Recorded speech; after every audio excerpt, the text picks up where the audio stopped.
Okay, so this video is essentially just going to be a quick unboxing of the GoPro Hero 12 Black. This just released yesterday, September 13th, 2023. I was really on the fence about purchasing it, but there were a couple of changes that took place in the hardware. And some of it's probably firmware, to be honest. But some of the changes that took place were really compelling for me, and I figured it would be something that would be good for or at least I think it's going to be good for production value. I did have a little bit of conversation with my colleagues regarding this, and half of us thought that, hey, like this sounds like something that would be really good, but some of the the features, if you will, that are new to this are something that we've already overcome through some other methodology, or hey, no, I don't think that this is necessarily a good bang for the buck right now. And so the conversation that I actually had with Derek was, hey, do you think this is something that's going to be really important for our lineup? And then it was like, well, no, but it's probably just not the most reasonable expense for our plans. That is like a make or break sort of situation. And so he's absolutely right. It absolutely doesn't make or break what we're working on right now. And that was actually something that I asked him about. I said, well, is there something that exists right now? Is there a hole in our content creation that is make or break right now? And we just didn't really have anything that immediately came to our mind. So if there is something that you're seeing, you go, man, I'm watching these videos and this is something that should absolutely be improved upon, that says, hey, this is better content for me to absorb, to consume, ingest. This is what I feel like you guys are missing. Let us know. That's something that we would absolutely love to hear about, because we enjoy doing this. As far as the subject matters that we cover, very enjoyable to us. And then even just putting together the content is also, an enjoyable component for us as well. Obviously, the post editing and stuff is there's learning curves to that, and it's a lot of work. But yeah, overall, very enjoyable experience. So if there's something we're missing, let us know to enhance that experience for you. So without further ado, this is the GoPro Hero 12 Black. As I said, it just came out yesterday. We're going to go ahead and open it and unbox it. We'll probably make some quick comparisons. This is not going to be a review video because I have zero experience with the product right now to say, this is why it's amazing. I will absolutely talk about features and things that made it a compelling purchase now. But yeah, I don't have a whole lot that I would be able to thoroughly review on. So specifications of it, though, is 27 megapixel sensor. It records maximum resolution 5.3K at 60, 4K at 120, 2.7K at 240. I believe that these refresh rates are all based for anything over 60, I believe, is for slow-mo purposes. The same waterproof specification still exists, 33 feet, 10 meters. Voice control still exists. Apparently there's 8x slow-mo. There's like 1080p live streaming. They're listing Time Warp 3.0, Hyperview, Super Photo and RAW photos, HDR photo and video, 10-bit color, and mod ready. So as I said, we'll get into some of this stuff as we get into it. Apparently what the package contains is the camera itself, an Enduro battery, a screw, a mount, a base, and a USB-C cable. So let's go ahead and pop it open. Down at the bottom, they have this handy-dandy little tear strip. We can just go ahead and pull on that, and nice. It's plastic reinforced, and so it doesn't just like snap off halfway. They've definitely cut back on the packaging a little bit. I remember that they used to be like these hard, clear, like acrylic plastic casing, so you could see the camera inside, and they had like a little base that it was attached to and everything, which I've highly recommended people keep those over the years, simply for having them as like desk mounts. So if you know what I'm talking about, then I don't need to explain it. I'm not really going to get into it, but cameras used to, the GoPros specifically, used to have that, and yeah. Oh, okay, cool. So this, I thought the whole piece comes off, but it doesn't. It looks like it's like a egg carton, maybe. Yeah, that's exactly what it is. It's an egg carton. Okay, your camera must be updated before you can use it. Why? I don't know why. Floss would tell us to just pluck this and file it to the side. Subscribe for the GoPro for the best experience. I have not personally had to warranty replace a camera from GoPro yet.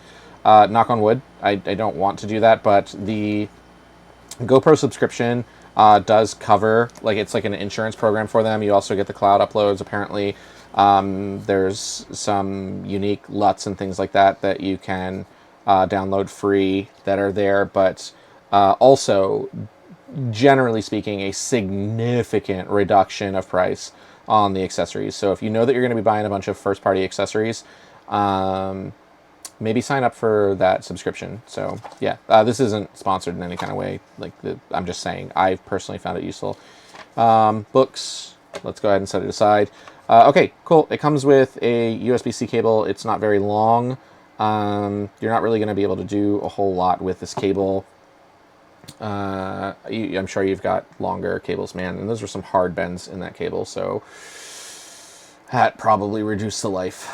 Something I did notice is that GoPro will actually sell a battery door replacement. So you can buy just the original battery door that allows you to just use it as normal, but also there is a USB pass-through battery door that they say that if you use their cable, it is like just the perfect size to punch into the battery cable.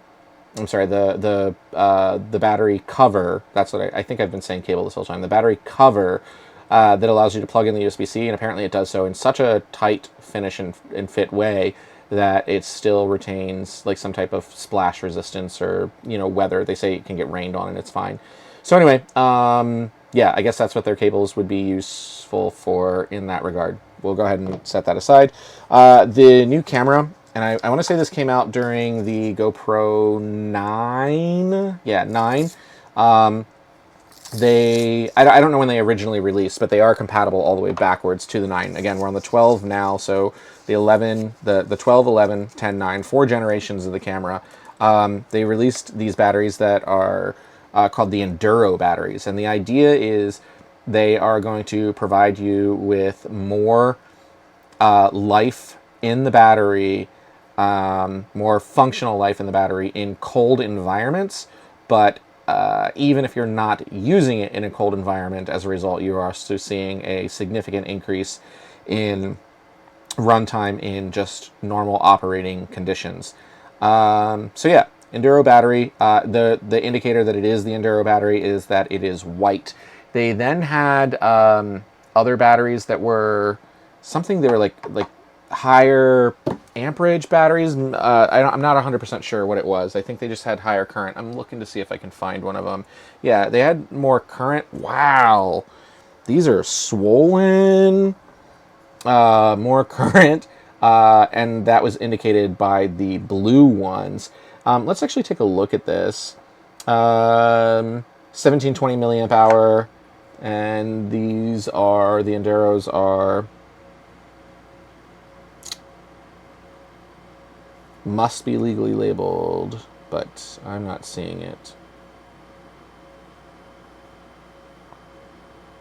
I'm almost positive they have to label this. I mean, there's like safety things for flights and whatnot. Wow,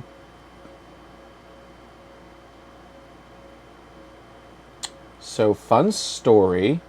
This Enduro battery is not listed for what its capacity is. Oh, there it is, 1720. 6.62 watt hours. So exact same capacity, density of battery, but something about it is different so that it's better in a cold weather environment. And yeah, I guess as a result, in normal environments is good too. Man, these blue batteries really are swollen. I don't know if you can see that. Yeah, you can see it.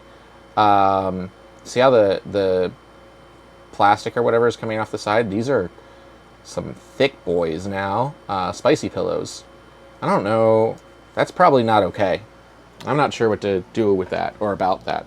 Let's actually take a look at one of our older Enduros and see if that's swollen at all. Yeah, interesting. I've got another Enduro here that was purchased probably about 2 years ago, and man, that actually is wider on the sides than this brand new one. GoPro batteries, not good that you're swelling. That's not the point of this video, but it's something to be aware of. Okay, we get the clip mount, which is threaded for the bolt that goes through and snaps onto all of the action camera. I think GoPro probably started it. Style mounts, we've got a curved base plate here. There are curved and flat ones. You'll notice the curved one has a subtle curve to it. And then the flat ones exist as well for flat surfaces. But if you're familiar with GoPro, then you know how all of this works. It just simply, man, I can't do it, apparently. It simply snaps in and then you just push it down and it's locked. Can't go anywhere. The only thing that would fail there is the adhesive. If you're going to mount it to something that there's risk of loss, I would highly recommend that you put a tether. I just do.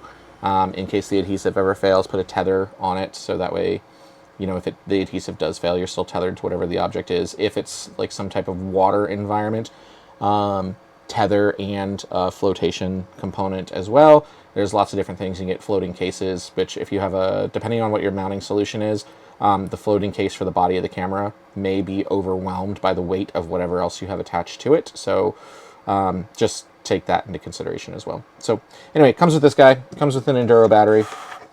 Let's go ahead and set it down. And then obviously the USB-C cable. We can go ahead and get rid of our egg carton now. And the last thing is the camera. So something that I thought was actually kind of interesting when we were seeing like the advertisements and whatnot for the camera, notice the speckling that exists on this body. I believe that is a manufacturing effect that happens when you use recycled plastic. Like you see it really commonly in like ocean recycled plastic, because it's obviously not, you know, like a first time around high purity content, and so it looks like they're doing something that's environmentally sustainable, so that's good. So that's supposed to peel, but I'm having some trouble peeling. Why do my fingers not work today? Yeah, okay, cool. It just tears. We'll just tear it then. Okay. Got the main paper off. We've got a main lens protector. We got a front screen that also tore.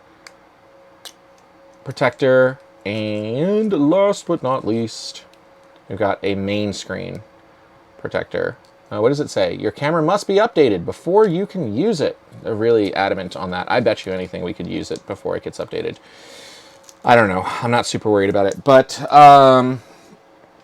of note, regarding the little plastic peelies, there's already dust on there, that I have pulled off of this. You can get tempered glass and or film-based protectors for both I'm sorry, not both, but the main screen, secondary screen, and the lens. And then these lenses, for one generation, they were actually not user replaceable. I think it was just for the 8s, in modern history anyway. And then that was a problem. So they are now completely replaceable. So that's good if these get scratched up. But anyway, screen protectors for screens and the lens is something that exists. Just something to bear in mind, though, is that you definitely increase the thickness by a little bit. So when you put on tempered glass on the back and tempered glass on the front, and then you've got something here, if you put these into the dive housing, the dive housing does not, it will close, but you're putting a lot of pressure on it, and it actually causes the tempered glass screen protector to delaminate from whatever surface, you know, that it's connected on, just simply because of the pressure. So I don't think there's anything in the battery compartment. There is not. That's okay. Won't worry about that for right now. That is a different, that's interesting. That's a different battery compartment than the one that I've got on a GoPro Hero 9. Let's have a look. Hero 9, where art thou? Yeah, so the battery door on the Hero 9 is actually metal. Interesting. But the one here is very, very plastic. So clearly different battery doors. And the Enduro battery that I've got in the 9 here currently, yep, comparatively to the brand new battery that we just got, a little bit of a swell on it. So batteries are swelling. That's a problem, I guess. Anyway, so we'll go ahead and set that down. So to the fact that this is actually going to be in the video, the 9 white face on it, the brand new 12 blue face on it. Again, you can tell by the body, if you look at them, that speckling that you see on the body of the camera is actually that recycled sort of trademark that we were talking about. So something else, let's actually get into it. Apparently they are dimensionally the same. They will physically fit into the same like media mod, which is the housing that allows for attachment of microphones, USB-C cable, and HDMI in, which is something that they did, I want to say, starting on the 8. I think they switched that over so you couldn't use an external microphone without having an attachment, and you didn't have a built-in HDMI port. You had to purchase the media mod for it. So anyway, but they still use, between going back as far as the 9, same media mod, same dive case, all of the mounting accessories are identical except for, if you look, so we've got on your view, the left-hand side, so right here, you'll notice the fingers that are for the mounting, the actual cam mounting. Right in the center there, we actually now have a drilled hole for 1/4x20 standard camera mounting. On the 9s and the 10s and the 11s, they do not have that. And when I was actually looking at the accessories store for GoPro, I don't believe, and I'm taking a look at it now just to see, I don't believe that you can just buy new fingers pre-drill. Maybe you can. They look awfully close. I'm wondering, like, that looks real close, guys. I am wondering if you were to buy because you can buy these replacement fingers, it's just the whole mount, right? I'm betting that you could probably buy the GoPro Hero 12 fingers for 11, 10, and 9, and possibly get this pre-drill. I don't take my word that you can. I'm saying I'm guessing, because they look very, very close. But I'm thinking you'd probably be able to do that and then get this pre-drill if that's important to you. Something that's actually kind of interesting about that is, let's have a look at... I'm not meaning to derail, guys. Where is it? Here we go. If we look at... Well, damn. It actually... I'm not going to be able to show that to you. I was going to say, if we look at the Insta360, yeah, the only thing that the Insta360 has is, this is not the original one, so the original bottom for the Insta360 X3, but there's just that 1/4x20 mount there, and so you don't have the ability to inherently natively attach to a action camera. However, I have... Bear with me just a second. Let's just take this out. Come on. I have this handy dandy guy. You can buy these on Amazon. We're just taking off the traditional action camera bolt and the foot to it. But these handy dandy guys, if you didn't want to buy, if it turns out that the fingers are not compatible between the 12 backwards to, so 9, 10, and 11, if it isn't compatible because it's off by just some minuscule amount that I can't make out at a cursory glance. These guys exist too, which is really handy. What it is if you look at the bottom, we have action cam fingers that come up. We also have the 1/4x20 mount in the center, but notice this little button right here, and that with the little grooves on the inside allows us to take anything that is already 1/4x20 and snap it in as a quick connect. And so it allows you to convert over to fingers with 1/4x20. I don't know what I was just saying. I don't know the point that I was making, but regardless, if I am making a point, I guess this guy super handy for your mounting solutions. We're all over the place as far as this video. Let's actually get back on track and specifically talk about the Hero 12. Okay, so the features that are different from the 9 to the 12. Some of you might be going, hey, should I upgrade from the 11 to the 12? Maybe, probably not. I guess it depends on what's super important to you, but probably not. Should you go from a 10 to a 12? Maybe, but probably not. Maybe not. I don't know. I guess it depends on what's super important to you. I have a 9. That is the example that I can make. So we got our 9 here. We got our 12 here. What's different that was compelling for me? 3 things. 1, 10-bit color. So you're looking at a bit over 16 million colors that are available on the 9. It's 8-bit color. When you switch over to 10-bit color, like, what does that mean? What is 8-bit color versus 10-bit color? If you're ever looking at something, like, you may actually see it here-ish in the video. It depends on when I'm focusing. I'm gonna move my finger. When I move my finger, it's gonna refocus, and you might see light color banding that exists. I'm not sure if that shows up on camera, and it's essentially the color palette that is available does not have the in-between fill for that, because you go from 16 million colors, it's like 16.8 million colors for 8-bit, up to a billion colors for 10-bit. It is a massive difference. And so that was really important to me. I was like, hey, we are going to be able to up a lot in regards to our color palette that's available to us by switching over to the 12 for our GoPro related content. The other thing that was kind of important to me was the higher frame rates. I did mention that it supports 4K 120, and I said that anything over 60, I believe, is for slow-mo only. Something that I would really like to see is something that is hyper smooth, and not using their term hyper smooth, by the way, not GoPro's proprietary hyper smooth, but something that is a really smooth, silky frame rate, 120 frames per second at 4K. What does that look like if it is not slow-mo? Like, what kind of content can we put out that looks like that?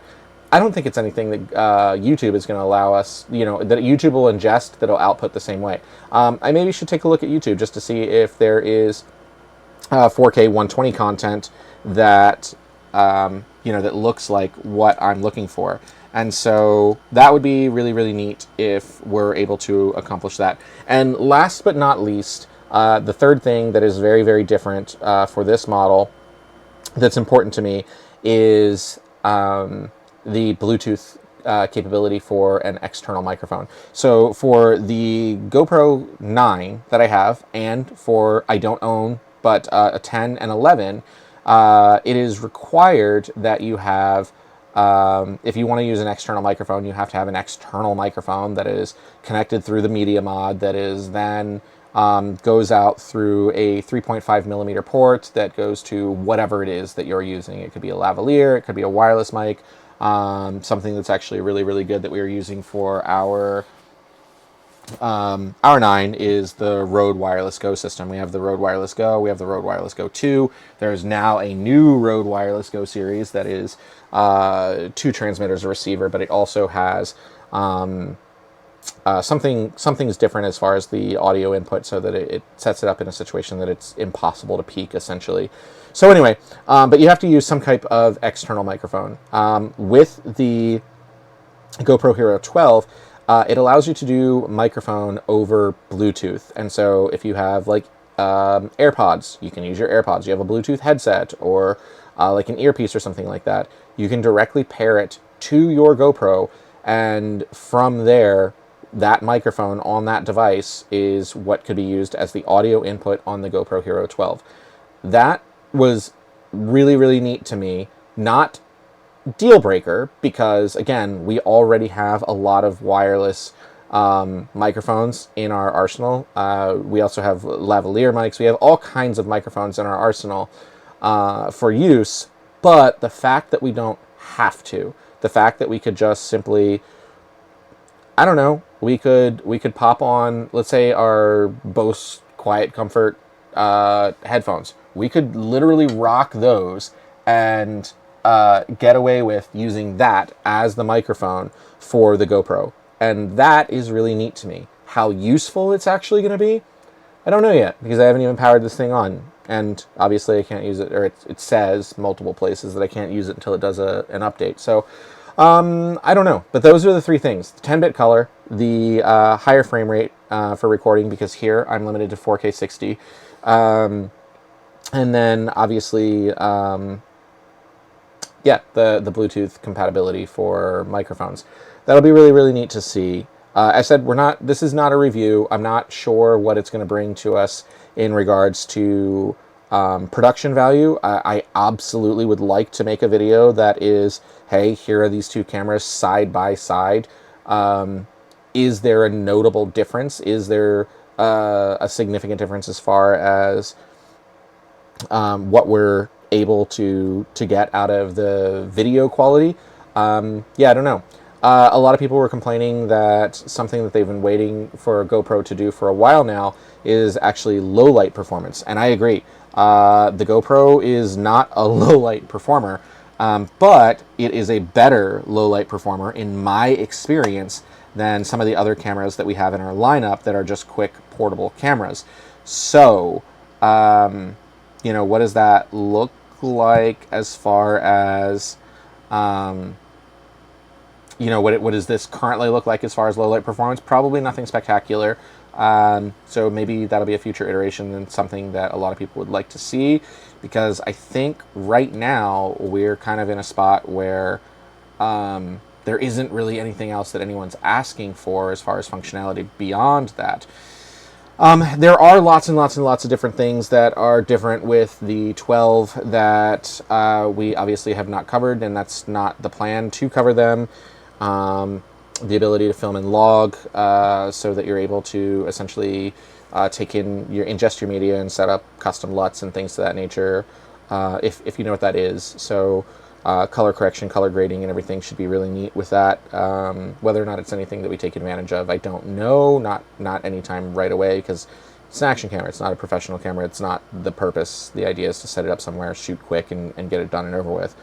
But yeah, lots of different night modes, like light painting, star lapses, and things of that nature, that subtle differences, add-ons. Honestly, I hate to say this, and no offense, GoPro, but it's probably a lot of gimmicky different features and things. But the as far as the different shooting modes, I don't know. Maybe they're incredible, but for right now, I think it's just probably, hey, we threw it in there. But yeah, apparently it gets double the runtime of the 11. So there's a new media mod, not media mod, but max lens mod. I currently have the max lens mod for the 9, 10, 11, but apparently they now have a 2.0 version of it, which is about 22 degrees additional field of view, and then offers a higher level of stabilization and resolution frame rate for when using it. So $100 for that. I don't know that it's something that I'll necessarily grab or use, but we'll see. So that is what you have inside of the GoPro Hero 12 box. That's the reason we got it. Should you upgrade from the 9? Probably. Should you upgrade from the 10 or the 11? That's up to you. I guess it really depends on what your use case scenario is for it. Those are the three, like I said, I covered the 3 reasons why it was important to me, and those 3 things are true for the 10 and the 11. These things are, you know, like if that was the case, if the 10 or 11 had those 3 things, or any number of those things, maybe I would have gotten the 10 or the 11, but those were not compelling upgrades for me. The 12 is. Let's see if it was worth it. I said for the 10 and 11, they don't have the Bluetooth microphone. The GoPro, not the GoPro, but the Rode Wireless Go, Wireless Go 2, and whatever the new one is, the Rode Wireless Pro or whatever it's called, that succeeds the Wireless Go 2 that's in the same family. Those are a few $100s, and so I think that you'll get more utility out of those cameras and those microphones in a different situation, be able to use them for other things, than you would replacing a camera that now is redundant to the prior camera, unless you need an extra camera, more than you need additional microphones for utility in another application. So again, should you upgrade? 9, probably. 10 or 11, that's up to you. So yeah, we'll see what the thing can do over the next little while, and we'll probably put together some kind of content that talks about it and see where we're at. So have a fantastic day. Thanks for sticking with me for the last 30 minutes, and we will catch you next time.